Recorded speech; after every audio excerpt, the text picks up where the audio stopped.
Spencer Stokes.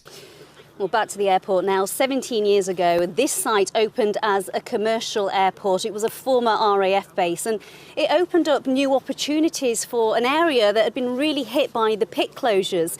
Just around the corner, there's an iPort, and that is lots of warehouses, if you like, in a park with companies such as Amazon and Lidl working from there. There's also the Yorkshire Wildlife Park just around the corner. It's a world-class centre for animal conservation. In fact, they've flown many of their animals into this airport over the years, and it's a huge tourist attraction. Long history. It was an RAF base before opening as an airport in 2005.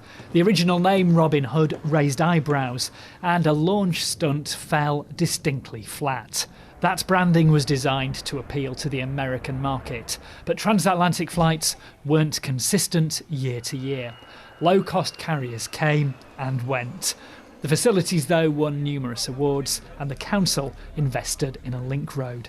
The airport also helped create 800 jobs on site and nearly 3,000 in the wider economy. Normally on a Friday night, we'd have a flight crew in here.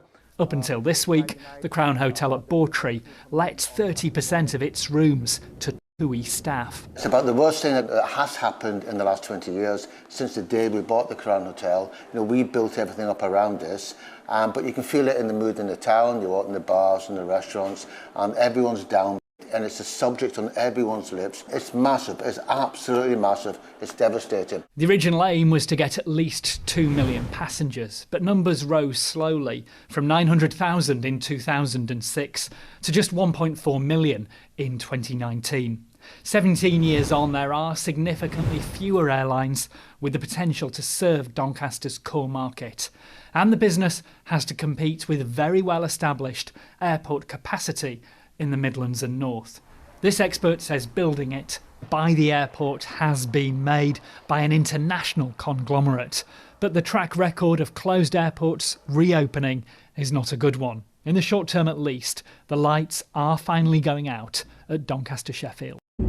A passenger's view of that exhilarating moment, hurtling down a runway, feeling the jet engines lift, another smooth takeoff.